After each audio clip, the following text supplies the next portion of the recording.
여러분, 지난주 설교를 통해서 수고하고 무거운 짐진 자들아 다 내게로 오라 내가 너희를 쉬게 하리라 하신 그 예수님의 사랑의 초청에 대해서 말씀을 나누었습니다. 어떻게 지난주에 예수님께 나아가셔서 좀 쉼을 얻으셨습니까? 네, 아멘이 있어야 되는데. 네. 제가 참 웃자고 하는 얘기입니다. 긴장하지 마십시오. 재밌는 패턴을 발견했습니다. 제가 지난주 주일에 이 설교를 하고 설교 시간에 간증 비슷한 이야기를 하고 찬양을 같이 했습니다. 은혜가 있어서 열심히 나눴는데 여러분 어떻게 느끼셨는지 모르겠습니다. 근데 아주 재밌는 패턴을 발견했습니다. 그렇게 설교하고 나면 제 마음에는 새벽 기도에 사람들이 꽉꽉 몰려올 거야. 그랬는데 제 기억에 지난주가 새벽 기도가 가장 안 나온 주였습니다. 그래서 왜 이런 패턴이 나오지? 라고 생각하면서 주님 제게 대체 무슨 문제가 있습니까? 라고 하는 무거운 짐을 지고 저는 오히려 예수님 품에서 안식을 얻었습니다. 여러분이 얼마나 바쁘고 힘들게 사시는지 잘 알고 있습니다. 그러나 때로는 분주하고 무거운 짐을 지고 혼자 힘들다고 하지 마시고 예수님에게로 나아가십시오. 주님 안에 진정한 평안과 안식과 쉼이 있습니다. 오늘은 우리를 사랑의 관계로 초청하신 그 예수님의 초청에 응답한 사람들이 나아갈 그 다음 단계에 대해서 나누려고 합니다. 이 그리스도인의 삶, 그 삶을 한마디로 이야기한다면 오늘 본문에서 예수님께서 말씀하신 대로 거듭남입니다. 다시 태어난다라고 하는 거죠. 진실로 진실로 내게 이르노니 사람이 거듭나지 아니하면 하나님의 나라를 볼 수 없느니라. 예수님은 하나님 나라로 들어가는 조건을 거듭남이라고 말씀하셨습니다. 예수님은 요한복음에서 하나님 나라를 영생이라고도 표현하셨고 그 영생이 하나님과 그의 아들 예수를 아는 것이다 라고도 표현하셨고 그리고 그 하나님 나라를 하나님 나라를 아는 것이다 라고 그렇게 말씀하셨습니다. 하나님을 그리스도를 아는 것이다. 그러니까 이 말씀을 종합하면 하나님 나라는 어떤 곳입니까? 하나님과 예수 그리스도를 아는 것인데 그 하나님 나라를 경험하는 비결, 그 조건은 거듭나야 한다라는 겁니다. 다시 태어나야 한다라는 거예요. 그런데 우리는 이 거듭남에 대해서 어떤 오해를 가지고 있습니다. 아마 대표적인 오해는 내 안에 어떤 변화가 있어야 된다라는 생각일 겁니다. 내가 달라져야 된다라고 생각하는 거죠. 아니면 내가 무엇인가 깨달아야 한다라고 생각하는 겁니다. 실제로 많은 사람들이 나 완전히 다른 사람이 되었다라고 하는 의미로 거듭났다, 다시 태어났다라고 이야기하잖아요. 아니면 어떤 하나님을 만나는 극적인 체험, 병이 낫는다거나, 예수님에 대한 환상을 본다거나, 사람들에게 간증할 만한 어떤 놀라운 일이 일어난다거나, 그런 극적인 변화를 추구합니다. 그러나 성경은 그런 느낌, 아니면 내가 갖게 되는 지식, 지혜, 그런 것보다, 아니면 내가 무엇인가 달라졌다 이런 것보다. 그런 것들을 뭐라고 이야기하냐면 내 안에 영적인 엑스터시라고 하거든요. 그런 영적인 엑스터시로 가득한 상태, 그런 종교 생활을 거듭났다라고 말하지 않습니다. 그렇다고 관련이 없는 건 아니에요. 하나님을 만났는데 어떻게 그 감정적인 뜨거움과 기쁨, 변화가 없을 수 있겠습니까? 당연히 있는 거죠. 그러나 항상 그렇게 그 감정이 뜨거운 상태로 살아가는 사람은 별로 없거든요. 그래서 지난주에 드린 말씀과 같은 맥락입니다. 거듭남의 본질이 무엇일까요? 거듭남의 본질은 하나님과 아무런 관계가 없었던, 그러니까 영적으로 죽어 있었던 우리가 하나님과의 관계에서 실제적으로 새롭게 생명을 얻어서 새롭게 태어나는 것입니다. 하나님의 사랑을 받아 누리고 우리를 사랑하시는 하나님과 새로운 관계가 시작되었기 때문에 우리도 그 하나님을 시작하게 되는 것입니다. 교회에 여러 가지 신비가 있죠. 그러나 무슨 영적인 권능, 능력 이런 것을 추구하는 것을 신비주의라고 말하는데 교회가 신비주의라고 말하는 이유는 하나님과 관계없던 우리가, 다른 말로 하면 우리 같은 죄인들이 하나님을 알게 되었다. 하나님을 아버지로 모시게 되었다.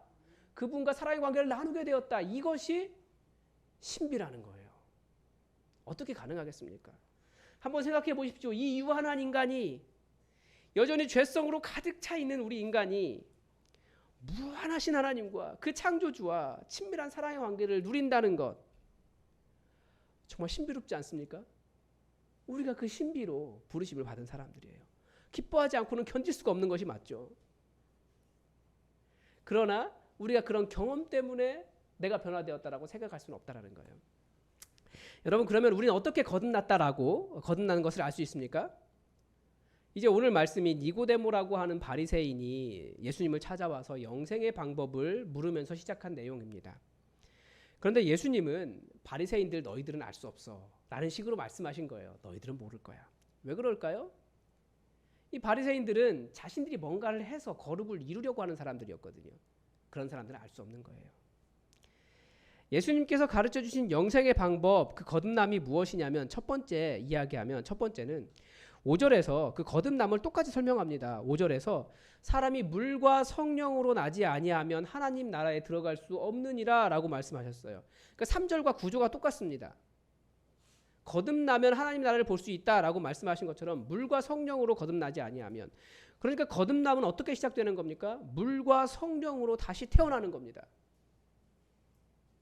여러분, 이거 우리가 어떻게 할 수 있는 일입니까? 사실 아니에요. 그래서 예수님도 뭐라고 말씀하셨냐면 성령으로 난 사람은 바람이 분명히 불어서 소리가 나는데 그 바람이 어디에서 와서 어디로 가는지 알 수 없는 것처럼 사람이 다 알지 못한다라고 말씀하십니다. 그러니까 이 거듭남의 신비도 성령님께서 사람 안에서 역사하시는 신비라는 거예요. 우리가 다 이해할 수 없어요. 성령님께서 하시는 거예요.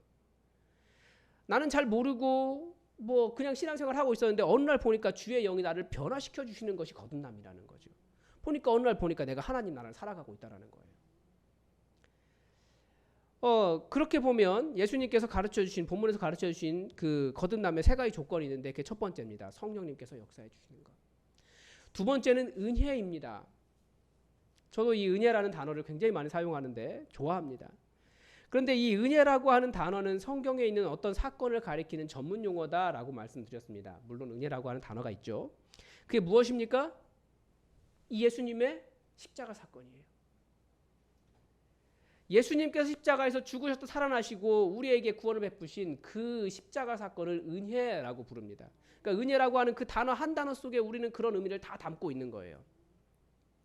14절에 보면 모세가 광야에서 뱀을 든 것 같이 인자도 들려야 하리니 이는 그를 믿는 자마다 영생을 얻게 하려 하심이라. 그러니까 예수님께서 사람의 거듭남, 물과 성령으로 다시 태어나는 것, 그 영생, 하나님과 그 아들 예수 그리스도를 아는 것, 그 하나님 나라에 들어가는 것은 예수님께서 십자가를 지신 그 은혜 사건이 먼저 있어야 된다라고 말씀하신 겁니다. 그러니까 거듭남은 내가 무엇인가 만들어내는 것이 아니라 예수님께서 십자가에서 달리시고 죽으시고 부활하셔야 하는 이 은혜의 사건이 있어야 일어난다는 거죠. 그러니까 바리새인들은 절대 알 수 없는 일이에요. 그 사람들은 예수님의 십자가의 그 일들을 기억하지 않기 때문에. 그러면 우리는 어떻게 해야 됩니까? 이는 그를 믿는 자마다 영생을 얻게 하려 하심이라. 그 십자가를 바라보고 예수님을 믿는 것이죠. 이 말도 해석이 필요합니다. 십자가는 첫째로 우리의 죄를 고발합니다. 우리는 다 하나님 없이 내 마음대로 살려고 하다가 내가 하나님 되어 있는 죄인이라고, 그래서 결국은 다 지옥 가운데 살게 된다고 고발합니다. 이게 십자가예요. 여러분, 삶이 무겁고 왜 고통스러운 줄 아십니까? 이 세상이 왜 이렇게 고통이 가득 차 있는 줄 아십니까? 지옥이라고 하는 것은 죽어서 가는 곳 이전에 많은 사람들이 하나님과의 관계가 끊어져 있기 때문에 이미 이 땅에서 지옥을 경험하며 살고 있습니다. 잘 사는 것 같은데 잘 살지 못해요. 십자가가 그렇게 말하는 거죠. 인간이 가진 그 고통의 무게가 너무나 크기 때문에 하나님인 내가, 신인 내가 직접 짊어져야 할 정도로 무겁고 크다. 이것이 너희의 죄다. 그러면 동시에 이 십자가는 우리에게 무엇을 말해줍니까? 이만큼 내가 너희를 사랑한다. 비록 너희는 나를 떠나서 지옥과 같은 인생을 살고 있지만 나는 너희를 절대 포기할 수 없다. 그렇게 말씀하시는 것이 십자가입니다. 그래서 우리가 거듭날 수 있는 유일한 이유는 그렇게 하시겠다라고 하는 우리 하나님의 약속, 하나님으로부터 시작하는 거지 내가 무엇인가 만들어낼 수 있는 것이 아닙니다. 그러니까 내가 거듭나는 거 내가 만들어내는 거 아니에요. 우리의 거듭남은 바로 이 십자가의 정의와 사랑을 바라보면서 하나님과 떨어진 내 인생의 비참함을 깨닫고 이것이 나를 위해서였구나를 믿는 믿음과 관련이 있습니다. 그래서 우리가 외우고 있어야 되죠. 에베소서 2장 8절 뭐라고 이야기합니까? 너희는 그 은혜에 의하여 믿음으로 말미암아 구원을 얻었나니 이것은 너희에게서 난 것이 아니요 하나님의 선물이라. 하나님의 선물이래요. 여러분 하나님께 무엇을 받고 싶으십니까? 우리는 하나님께 구하는 것이 많아요. 그런데 하나님은 이미 가장 좋은 거 주셨어요. 그 선물을. 그 은혜에 의하여 믿음으로 받는 구원을 선물로 이미 주셨습니다. 그러니까 우리가 가장 좋은 거 받았죠. 그러니까 우리가 사실 가장 행복한 이유가 하나님의 놀라운 선물을 받은 사람들이라고요. 그러니까 은혜는 예수님께서 행하신 일입니다. 그리고 우리는 이 사건을 믿음으로써 거듭납니다. 다시 말하면 하나님의 자녀가 되고 하나님 나라로 들어갑니다. 그래서 거듭남은 예수님의 은혜와 우리의 믿음을 통해서 일어납니다. 그러면 거듭난 사람들은 어떤 특징이 있을까요? 가장 먼저 믿음을 갖는다라는 것을 알 수 있습니다. 거듭난 사람들에게는 믿음이 있습니다. 성경이 가르쳐주는 믿음이란 우리가 생각하는 믿음은 주로 무엇입니까? 더 강하게 믿는 거예요. 정말 그 일이 될 줄 믿습니다 하고 믿는 거죠. 그런데 성경이 가르쳐주는 믿음이란 내가 더 강하게 믿습니다. 확신합니다. 이게 아니에요. 그러니까 내가 병이 나을 줄 믿습니다. 그러면 그 사람은 그 다음 기도가 뭘까요? 이 복권이 당첨될 줄 믿습니다가 됩니다.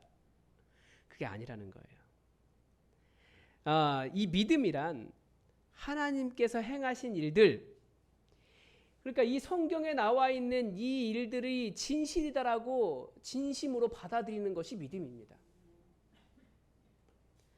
성경이 크게 어떤 이야기합니까? 이게 다 사도신경에 기록되어 있어요. 우리도 사도신경을 계속 외우잖아요. 나중에 사도신경에 대한 설교를 할 때가 있을 것이라고 생각이 되는데, 그러니까 우리의 믿음을 점검해 볼 수 있는 큰 기준이 바로 사도신경입니다. 성경에 많은 이야기를 하지만 온 세상에 사도신경 어떻게 시작합니까? 전능하신 하나님에 대한 이야기하잖아요. 그 창조주. 온 세상을 지으신 분이 여호와 하나님이시다. 그래서 이 온 세상의 주인이 누구시다? 여호와 하나님이시다. 이 역사를 주관하시는 분이 누구시다? 여호와 하나님이시다. 내 인생은 누가 주관하신다? 내 인생의 주인은 누구신가? 여호와 하나님이시다. 그것을 진정으로 믿는 것, 거기서부터 시작합니다. 그런데 내가 주인 되려고 하면서 하나님으로부터 떠났다. 그 죄를 해결하기 위해서 우리 주 예수 그리스도께서 십자가에서 죽으셨다가 살아나셨다. 이 예수님과 이 은혜를 믿는 자마다 하나님의 자녀가 되어 생명을 얻는다. 그리고 믿는 자에게는 성령님이 계신다. 예수님 다시 오신다. 또 우리는 교회라는 공동체를 이루고 있다. 그리고 가장 중요한 것이 뭡니까? 거듭난 자. 거듭난 자는 바로 이것을 믿는다입니다. 그래서 우리 장로교는 사도신경을 성경처럼 이렇게 외웁니다. 그런데 어떤 교단들은 사도신경을 고백해요. 선서하듯이 하면서 합니다. 왜냐하면 내가 믿는다. 나의 믿음이 여기에 있습니다. 라고 말하는 것이 사도신경이기 때문에 그렇게 이야기합니다. 거듭난 사람의 또 다른 특징은 이제 그 창조의 주인이신 하나님의 다스리심을 받아 창조의 동역자로 하나님의 뜻을 이뤄가기 때문에 행동이 변한다는 겁니다. 오늘 본문 요한복음 3장에 보면 거듭난 사람들의 삶이 나옵니다. 21절에 보면 진리를 따르는 자는 빛으로 오나니 이는 그 행위가 하나님 안에서 행한 것임을 나타내려 함이라. 그러면 어떻게 빛으로 나아갑니까? 34절에는 동일하게 다른 표현으로 이렇게 해요. 하나님이 보내신 이는 하나님의 말씀을 하나니 이는 하나님이 성령을 한량없이 주심이라. 아들을 믿는 자에게는 영생이 있고. 그러니까 거듭난 자의 특징이 뭐냐면 하나님의 말씀을 알기 위해 예수님을 계속 찾는다는 겁니다. 왜 계속 말씀으로 나아갈까요? 왜 거듭난 사람은 계속 말씀으로 나아갈까요? 나의 주인이 누구인지 알게 되었어요. 나의 왕이 누구신지 알게 되었어요. 그러니까 어떻게 하겠습니까? 내가 나의 왕이 뭐라고 말씀하시는지를 알고 그 말을 따라야지 그게 제대로 된 신화 아니겠습니까? 내 아버지께서 뭐라고 말씀하시는지를 제대로 알고 그것을 따라가기 위해서 말씀으로 계속 나아가게 되어 있습니다. 그래서 순종하는 겁니다. 우리가 이미 인간의 삶에서 굉장히 현명하게 살아가고 있는 것 같아요. 여러분 다들 춘천에서 서울 가는 고속도로를 타보셨을 거예요. 그런데 희한하게 저는 서울 갈 때 항상 제가 가는 길은 안 막히더라고요. 반대편이 막혀요. 서울에서 일을 끝내고 돌아올 때 보면 또 저 가는 길은 안 막히더라고요. 반대편이 막혀요. 그때는 신나죠. 열심히 달릴 수 있으니까. 막히지도 않으니까. 그게 뭐예요? 형통한 삶인 거예요. 그런데 보니까 명절 때는 안 그렇더라고요. 명절 때는 제가 가는 길만 막혀요. 그런데 형통하기를 원한다고 해서, 빨리 가기를 원한다고 해서 그 막힌 길 그대로 타고 오지 않고 빨리 가는 옆에 차선 타지 않습니다. 아무리 늦게 가고 좀 답답하고 막히고 느리더라도 빨리 달리는 반대편 도로로 가면 결국 제가 가려는 곳에 가지 못해요. 그러니까 집에 못 갑니다. 신나게 달릴 수는 있겠죠. 근데 가려는 곳이 아니에요. 그러니까 하나님의 말씀을 따라간다는 것이 형통, 좋은 날도 있지만 꼭 빨리 달리는 것만은 의미하지 않습니다. 정확하게 하나님께서 뭐라고 말씀하시는지를 알고 그 말씀을 따라가는 것, 그것이 그리스도의 삶이라는 거예요. 그래서 말씀 보는 겁니다. 그래서 그리스도인들, 거듭난 사람들은 말씀을 따라 바르게 살려고 열심히 노력합니다. 하나님의 창조 질서를 따라 살려고 합니다. 세상 사람들이 가르쳐주는 세상의 풍조가 아니라 하나님의 말씀 따라 살려는 거예요. 계속해서 말씀을 찾아보죠. 그게 나 중심의 삶이 아니라 하나님 중심의 삶을 살아가게 됩니다. 이 거듭난 사람들의 세 번째 특징은 하나님의 공동체에 소속된다는 겁니다. 이 하나님의 교회, 이 공동체를 교회라고 부르죠. 사도신경에도 뭐라고 고백하고 있냐면 거룩한 공교회와 성도의 교제를 믿사오며 라고 되어 있습니다. 그러니까 홀로 신앙이 좋아 보이는 사람들이 있어요. 정말 똑똑하고요. 굉장히 신앙도 좋고요. 그런 사람들이 있습니다. 그런데 사실 그런 삶은 철학이 훌륭한 거지 신앙이 좋은 것 아닙니다. 우리 신앙생활은 우리가 얼마나 더불어 잘 살 수 있는가, 잘 살 수 있는 사람인가로 검증됩니다. 사실 신앙, 성경 지식 공부하면 할수록 내가 모른다밖에 몰라요. 정말 복잡하고 정말 많아요. 다 모릅니다. 하나님께서 원하시는 것은 정말 거듭난 사람이라면 옆에 있는 사람과 더불어 잘 살 수 있는 사람이 된다라고 가르쳐 주세요. 여러분 여러분 주변 한번 돌아보십시오. 돌아보면 주변 사람에 꼭 그런 곤란한 경우가 있지 않으십니까? 직장에 가보면 주변 사람들에게 자기 예수 믿는다고 항상 예수 믿으라고 권면하는데 그 사람 때문에 상처받는 사람들이 꼭 있어요. 예수 믿으라고 말은 많이 하는데 나눌 줄도 모르고 손해볼 줄도 모르고 이해타산에 빠르고 고집도 세고 자기 조금 힘들다고 다른 사람에게 더 얹어주고 그런 사람들 여러분 지금 생각나는 사람 있으시죠? 머릿속에. 여러분들이 웃으시는데요. 눈웃음으로. 다 있어요.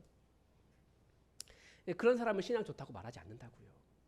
그런 사람을 거듭났다라고 말하지 않는다고요. 거듭난 사람은 공동체를 이해합니다. 예수님께서 그렇게 거듭난 사람, 그 제자들의 삶을 직접 보여주신 것이 몇 가지가 있습니다. 그런데 크게 요약하면 하나는 서로의 발을 씻어주는 공동체입니다. 내가 스승이다. 그러나 내가 너희의 발을 씻는다. 발을 씻기는 것은 누가 하는 겁니까? 종이 하는 거였습니다. 그러나 예수님은 스승으로서 그 종의 일을 하셨습니다. 너희도 이렇게 서로의 발을 씻어주는 사랑하는 공동체가 되어라. 높아지려면 낮아지는 사람이 되어라. 세상의 공동체는 위로 올라갈수록 위에서 군림하고 마음대로 주장하려고 하지만 너희 공동체는 위로 올라갈수록 낮아져라. 너희는 그와 같지 않아야 한다. 이게 첫 번째입니다. 그리고 또 하나는 성찬입니다. 우리 성찬식 열심히 하잖아요. 성찬식 왜 하나요? 그 빵을 먹으면 우리가 신비로운 무슨 일이 일어납니까? 아니면 포도즙을 마시면 여러분 이렇게 갑자기 머리끝부터 발까지 뭔가 씻어지는 느낌이 나십니까? 그런 거 아니고요. 물론 그런 것도 있습니다. 예수님께서 그것을 보여주셨으니까. 그러나 우리는 성찬에 참여하는 거예요. 참여해서 보는 거예요. 무엇을 봅니까? 그 찢긴 예수님의 몸을 보면서, 흘린 예수님의 피를 보면서, 그리고 함께 나누고 있는 사람들을 보면서 나도 이렇게 찢기겠습니다. 나도 함께 이 식사를 나눈 이 사람들을 위해 이렇게 피 흘리겠습니다. 라고 하는 공동체를 경험할 수 있는 것이 성찬이에요. 거듭난 사람들의 삶의 방식을 보여주는 거죠. 누구를 위해서? 죄인들을 위해서. 내 옆에 저 교만하고 그 말도 안 듣고 뭐 아무튼 그 고집 세고 뭐 아무튼 그 공동체를 모르는 그 사람 때문에 죽으신 예수님의 모습처럼 나도 찢기겠습니다라고 말하는 것이 성찬이라는 거예요. 그게 예수님께서 보여주신 공동체의 이해입니다. 발을 씻기고 먼저 찢기고 누구를 위해서? 아직 회개하지 않은 자들을 위해서. 그게 예수님께서 보여주신 공동체예요. 거듭난 사람들의 특징을 다시 정리하면 생각이 변하고 하나님의 말씀 따라 살면서 입이 변한 것이 아니라 행동이 변하고 그리고 소속이 변화된 사람들입니다. 이게 변화된 사람들이에요. 변해서 거듭났다라고 말하는 것이 아니라 사실은 신분이 변했기 때문에 하나님의 자녀로서의 신분이 변했기 때문에 변하는 특징이 나타나는 겁니다. 생각, 행동, 소속의 변화가 일어납니다. 여러분, 거듭난 사람들의 특징을 잠깐 보았는데 어떻게 여러분 자신을 돌아보니까 거듭난 사람들의 변화가 많이 있으십니까? 이렇게 말씀드리면 다시 한번 우리는 무슨 생각을 하냐면 내가 정말 변화되었나 이런 고민을 합니다. 왜냐하면 나 여전히 부족한데 우리 예수님 오시는 그날까지 영원히 부족할 거라니까요. 우리 계속 부족해요. 근데 우리 변화는 이미 시작되었습니다. 이미 우리는 거듭났어요. 예수님을 나의 주인으로 영접하는 그 순간 나의 신분이 변했기 때문에 이미 우리는 변화되었습니다. 그리고 이 일을 누가 행하신 겁니까? 성령님께서 행하신 일이에요. 여러분, 예수님 믿어지는 것 이거 아무나 되는 것 아닙니다. 성령님께서 우리 안에 역사해 주시는 거예요. 아무리 세상 사람들에게 예수님 믿으라고 이야기하고 예수님의 일을 가르쳐 주어도 안 변합니다. 안 돌아와요. 왜 그럴까요? 성령님께서 아직 그 사람에게 변화를 안 일으키시는 거예요. 그러니까 우리가 이 안에 앉아 있어서 함께 예배를 드리고 하나님을 나의 주인으로 모시고 예수님을 나의 주인으로 영접한다라고 했다는 것은 이미 성령님께서 우리 안에 거듭남의 변화를 일으키시고 계시는 상황입니다. 그래서 우리는 내가 무엇인가 변했다. 자꾸 나의 바리새인처럼 어떤 변화들을 찾아가는 것이 아니라 내게 주신 신분의 변화를 먼저 기억하셔야 됩니다. 그러면서 무엇을 해야 되냐면 하나님 앞에 더욱더 진실하게 내가 나의 주인 되려고 하는 일들을 계속 내려놓고 하나님의 말씀을 가지고 그 안에 순종하는 일들을 계속 감당해야 되는 거죠. 그런 일들은 어떤 사람에게는 한순간에 이루어지기도 하지만 또 어떤 사람에게는 굉장히 시간이 천천히 진행되는 일이기도 합니다. 시간이 많이도 필요해요. 그래서 그냥 가만히 있으면 신분이 변화되었지만 사실 계속되는 변화는 일어나지 않을 수도 있습니다. 진실한 믿음이 생기지 않을 수도 있어요. 그래서 하나님께서 이 세상과 나의 주인이심을 알았다면 이제는 내가 반응을 해야겠죠.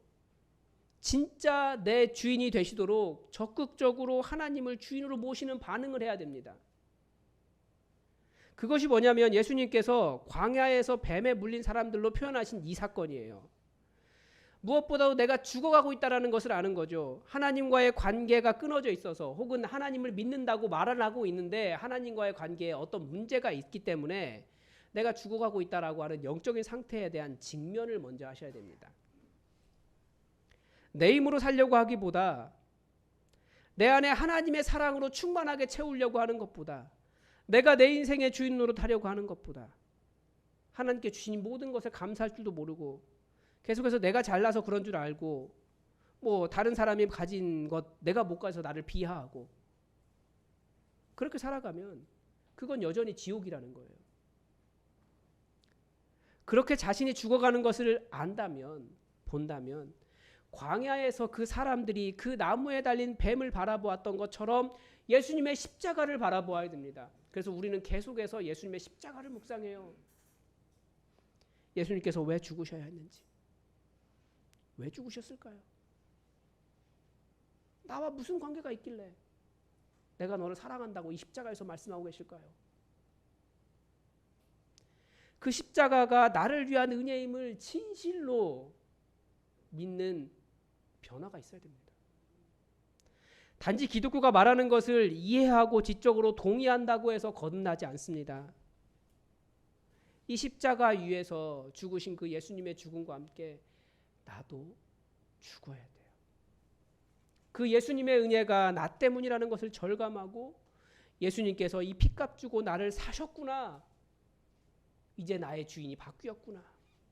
내가 나의 주인이 아니라 예수님이라는 것을 온전히 고백하며 주인으로 완전히 바꿔야 돼요. 계속 그래서 우리의 신앙의 이 거듭남의 삶은 무엇입니까?